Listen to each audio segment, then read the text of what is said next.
नमस्कार साथियों, आज मैं भारतीय भवन का चैप्टर 10 और इसमें अभाज्य गुणनखंड विधि द्वारा आपको महत्तम समापवर्तक बनाना सिखाऊंगा।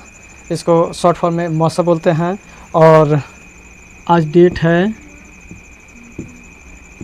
11/7/2026। चलिए भारतीय भवन के बुक का चैप्टर नंबर 10, जिसमें हम लोगों को अभाज्य गुणनखंड के बारे में पढ़ना है। अभाज्य गुणनखंड के बारे में पढ़ना है। मौसा शॉर्ट फॉर्म है और इसको पूरा लिखते हैं महत्तम समापवर्तक, और इसका इंग्लिश नाम है HCF, और इसका फुल फॉर्म है हाईएस्ट कॉमन फैक्टर। इंग्लिश में इसको शॉर्ट फॉर्म में HCF बोलते हैं और इसका फुल फॉर्म हो गया हाईएस्ट कॉमन फैक्टर। पहला क्वेश्चन है 16 और 40 का मौसा। 16 और 40 का मौसा। चलिए अभाज्य गुणनखंड विधि द्वारा हम इसको हल करते हैं। चलिए 16 को पहले ले लेते हैं। 8 दूना 16, 8 दूना 16, फिर 4 दूना 8, फिर 2 दूना 4, ठीक है, 2 एकम 2। अब इसका गुणनखंड करते हैं, यानी 16 का गुणनखंड हो गया 2 गुणे 2 गुणे 2 गुणे 1 2 3 1 2 3 4, 2 गुणे 2, 16 का गुणनखंड हो गया। अब उसी तरह 40 का गुणनखंड निकालेंगे। उसी तरह 40 का 20 दूना 40, 10 दूना 20, 5 दूना 10 और 5 एकम 5। अब हम उसी तरह 40 का गुणनखंड करेंगे 2 गुणे 2 गुणे 2 गुणे 1 2 3 5। अब इसमें हम देखेंगे कि चलिए कुछ देर के लिए हम विराम लेते हैं।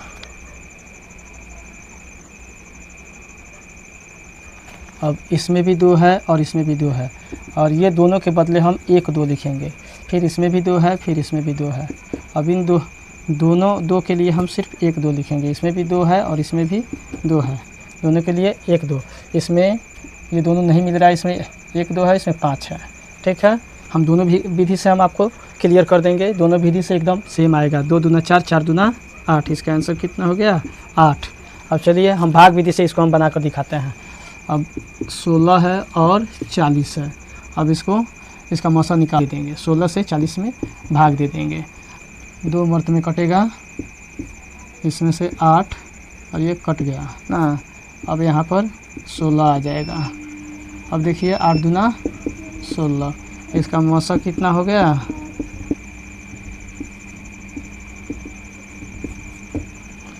देखिए यहाँ पर भी देखिए दोनों में जो मिलता है उसके बदले 1 लिखते हैं। अगर यहाँ पे चौथा भी होता तो सब के बदले में 1 लिखते हैं, ठीक है, सब के बदले में 1 लिखते हैं। यहाँ पे भी है, दोनों में है, यहाँ पे भी 2 2 दोनों में है, यहाँ पे 2 है और 5 है, तो इसमें से हम नहीं लिखेंगे। तो यहाँ पे 8 आंसर आ गया गुणनखंडन विधि द्वारा। इसका मौसा कितना हो गया? और 8, ठीक है, समझ गए। दूसरा है 18 और 42। दूसरा कितना है जी? 18 और 42, 18 और 42। चलो इसका हम गुणनखंडन करते हैं। पहले 18 का गुणनखंडन करते हैं। 9 दूना 18, 3 तिहाई 9, 3 एकम 3। अब चलिए 42 का इसका गुणनखंडन करते हैं। चलिए 2 से करते हैं। 2 दूना 4, 1। अब 3 से करते हैं। 7 तिरका 21, और फिर 7 से करते हैं। इतना हो गया। चलिए अब इसको 18 का गुणनखंडन लिखते हैं। तो 2 गुणे 3 गुणे 3। अब इसका 42 का गुणनखंडन लिखते हैं 2 गुणे 3 गुणे 7। इसमें भी 2 है, इसमें भी 2 है, तो ये दोनों 2 के बदले 1 2 यहाँ पे उतार देंगे और फिर गुणा करेंगे। 3 3 है, अब देखो 3 दूना, अब 7 और 3 नहीं, दोनों में नहीं मिल रहा है तो नहीं उतारेंगे। 3 दूना 6, तो अब मौसा कितना हो गया, मौसा बराबर 6 आंसर। चलो इसमें कन्फ्यूजन है, नहीं समझ आ रहा है तो भाग विधि द्वारा देख लेते हैं ना। 18 में 42 से भाग कर, 18 3 14, 18 दूना 36, 12 में से 6 गया 6, अब आ गया 18, 6 तिरका हो गया, इसका मौसा आ गया 6, आंसर सही है। समझ आ गया। ये क्वेश्चन दूसरा था, ठीक है, बन जाएगा। अब अभाज्य गुणनखंडन विधि द्वारा, अभाज्य गुणनखंडन विधि द्वारा जो भी संख्या होता है उसको सबसे पहले छोटा अंक से तोड़ा जाता है, उसके बाद उससे बड़ा देखा जाता है कि किसे किसे टूटने वाला है, उस तरह तोड़ के तब उसका गुणनखंडन निकाला जाता है। और जो दोनों में, उसके बाद ये दोनों में कॉमन है, ये दोनों में क्या है, कॉमन है, तो ये दोनों के बदले 1 2 लिखेंगे। और 3 दोनों में कॉमन है तो इसके बदले 1 लिखेंगे। ये दोनों कॉमन नहीं है तो इसको नहीं लिखेंगे। कहने का मतलब दोनों में होना चाहिए, ठीक है। अब समझ आ गया, बन जाएगा। अभाज्य गुणनखंडन विधि द्वारा हम लोग को 36 और 84 का, 36 और 84 का हम लोग क्या करेंगे जी, अभाज्य गुणनखंडन विधि द्वारा मौसा बनाएंगे, ठीक है। मौसा ज्ञात करेंगे महत्तम समपर्तक, ठीक है, HCF। चलो इसका गुणनखंडन करें। सबसे पहले किसका गुणनखंडन करेंगे, 36 का ना। 36 का गुणनखंडन करेंगे। 18 दूना 9 दूना 3 3 3 एकम 3 3 एकम 3, ठीक है। अब यहाँ पे क्या देंगे, 84 को 4 दूना 8 2 दूना 4, फिर 2 दूना 4, 2 एकम 2, फिर 3 से 7 तिरका 21 और 7 एकम 7। अब हो गया। अब ऐसे लिखेंगे, अब ऐसे लिखेंगे, इधर दिखाई दे रहा है कैमरे में, ऐसे लिखेंगे 36 बराबर क्या क्या लिखेंगे बता तो इनका, 2 गुणे 2 गुणे 3 गुणे 3, ठीक है। अब 84 का, हाँ बताओ, 2 गुणे 3 गुणे 7। तो इसका बताओ तो। अब मौसा बराबर, दोनों में कॉमन कौन है, 2 है, फिर 2 है, 3 है, ठीक है। तो ये दोनों को के बदले कितना 2 लिख देंगे, 1। ये दोनों 2 के बदले गुणा 1 ही 2 लिखेंगे। और ये दोनों कॉमन है दोनों में, तो इसके बदले कितने लिखेंगे, 1 3 लिखेंगे। अब ये दोनों कॉमन नहीं है तो इसका मौसा कितना हो जाएगा, 2 दूना 4 4 3 12, ठीक है। समझ आ रहा है, बन जाएगा। चलो इसको बता तो। अब चौथा नंबर क्वेश्चन है 45 और 105। 45 और 105, 45 और 105। तो इसका गुणनखंडन करेंगे 45 का, 3 से काटेंगे। किस चीज़ से काटेंगे, तो 15 3 45, फिर 3 से काटेंगे, 5 3 15, फिर यहाँ पे 1 रहेगा ना। अब ये तो अब बताओ तो, यहाँ पे 5 है, लास्ट वाला अंक देखा जाता है, तो विषम संख्या है तो ये 2 से नहीं कटेगा। कितना से कट जाएगा, 3 से। कितना से, तो 3 3 इसमें से 1 चल जाएगा, तो 3 5 35 में गुणा करो, 3 से 105 हो जा रहा है कि नहीं। 5 3 का 15 का 5 हासिल 1 और 3 3 9 1 10 हो गया 105। अब इसको कितना से काटेंगे, 3 से कटेगा, नहीं कटेगा, 3 से नहीं कटेगा, 5 से कटेगा। कितना से कटेगा, 7 5 35, 7 कम 7, ठीक है। 3 से 3 कम 3 और 5 कटेगा, नहीं कटेगा, ठीक है। तो अब इसका गुणनखंडन करते हैं 45 का। देखो तो 3 गुणे 3 गुणे 5, ठीक है, 3 गुणे 3 गुणे 5। अब इसका 105 का 3 गुणे 5 गुणे 7, ठीक है। अब दोनों में कौन कॉमन है? हाँ हाँ, इसका आंसर कितना होगा? 3। तो इसमें भी 3 है और यहाँ पर 5 है, दोनों कॉमन है। हम यहाँ पे लिखेंगे 3 गुणे 5, तो इसका मौसा हो गया बराबर 15।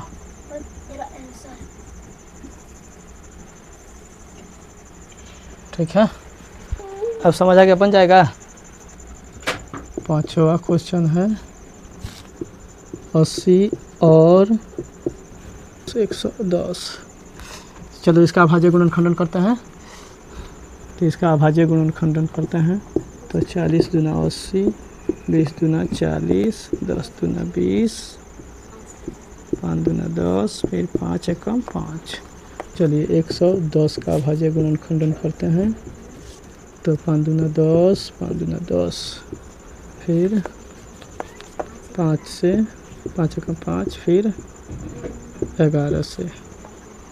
हाँ, चलिए इसका गुणनखंडन करते हैं।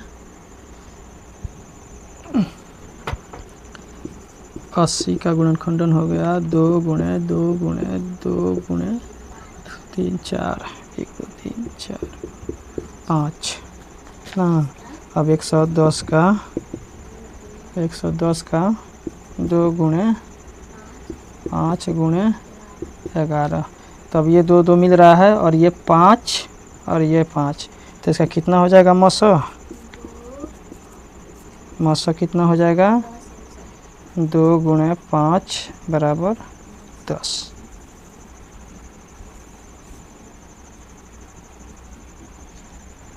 10 आंसर हो जाएगा इसका, ठीक है, बन जाएगा। अब चलिए छठा 78 और 260। हम 78 का अभाज्य गुणनखंड करेंगे।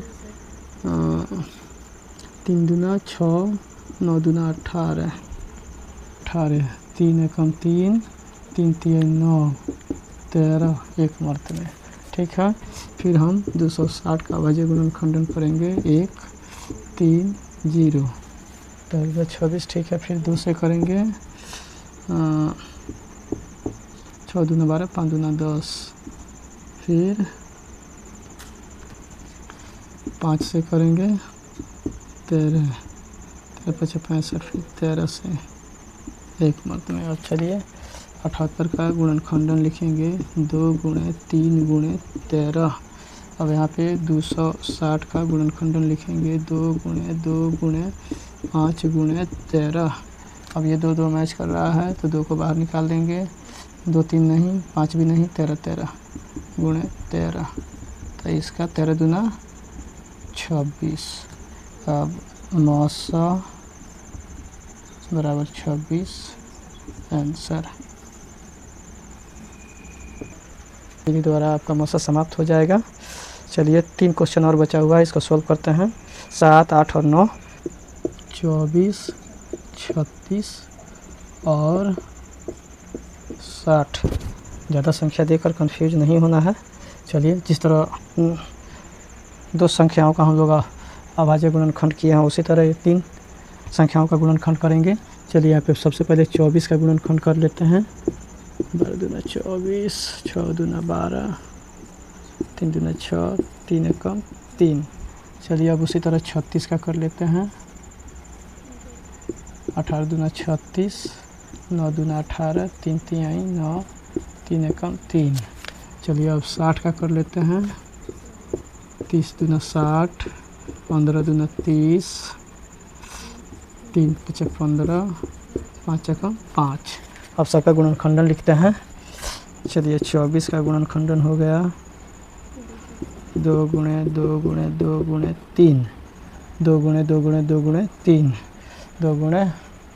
अब 36 का अभाज्य गुणनखंड 2 गुणे 2 गुणे 3 गुणे 3। उसी प्रकार 60 का 2 गुणे 2 गुणे 3 गुणे 5 है, तो उसके बदले हम 2 लिखेंगे। फिर ये तीनों में मिल रहा है 2 लिखेंगे, और देखो 3 यहाँ पर है, यहाँ पर है, यहाँ पर है और यहाँ पर है, बाकी ये नहीं मिल रहा है। ठीक है, तो गुणे कितना लिखेंगे 3, 2 दूना 4, 4 तिहाई, 2 दूना 4, 4 तिहाई 12। तो इसका मौसा कितना हो गया, मौसा कितना हो गया? ठीक है, समझ आ गया? अब समझ आ जाए। क्वेश्चन नंबर 9, 42, 70 और 180। बहुत हार्ड लगता होगा, लेकिन समझ जाएंगे तो आसानी से इसको बना लेंगे। आइए इसका गुणनखंडन करते हैं। 42 का 2 से काटेंगे, 2 दूना 4, 2 एकम 2। अब 3 से करेंगे, 7 तिरका 21। अब 7 से करेंगे, देखिए इसका गुणनखंड 2 गुणे 3 गुणे 7। ठीक है, अब 70 का करेंगे, 35 दूना 70। फिर 3 से करेंगे, 3 से नहीं हो पाएगा, 5 से करेंगे, 7 पचे 35, 7 एकम 7। अब चलिए 280 का गुणनखंडन करते हैं। 2 एकम 2, 4 दूना 8, 0। ठीक है, फिर 2 से 70 दूना 14। फिर 2 से करेंगे, 35 दूना 70। फिर 5 से करेंगे, 7 पचे 35, 7 एकम 7। अब चलिए इसका गुणनखंडन लिख लेते हैं, तब इसमें से कॉमन निकालेंगे। 42 का 2 गुणे 3 गुणे 7। चलिए 70 का 2 गुणे 5 गुणे 7। चलिए 280 का 2 गुणे 2 गुणे 2 गुणे 5 गुणे 7। अब चलिए देखते हैं सब में कौन सा कॉमन है। 2 2 2, अब 2 लिख लेंगे। फिर 3 नहीं है, 5 भी नहीं है। अब उसके बाद क्या लिखेंगे, 7। तीनों में नहीं है। ठीक है, तीनों में नहीं है। अब 7 दूना 14 आंसर। इसका मौसा हो गया 14।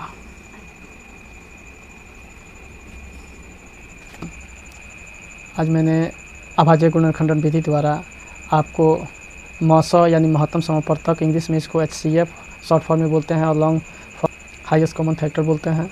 तो मैंने आपको अभाज्य गुणनखंड विधि द्वारा आपको मौसा बनाना सिखाया कि आप लोग बहुत ही अच्छे से इसको समझे होंगे, और भविष्य में इसको अगर अच्छे से समझ लेते हैं तो अभाज्य गुणनखंडन विधि द्वारा मौसा ज्ञात करने में आपको कोई कठिनाई नहीं होगी, कोई दिक्कत नहीं होगी, आसानी से आप बना सकेंगे। चलिए आज के लिए इतना ही। आज के लिए मैं आपसे अलविदा लेता हूँ। नमस्कार, शुभ रात्रि।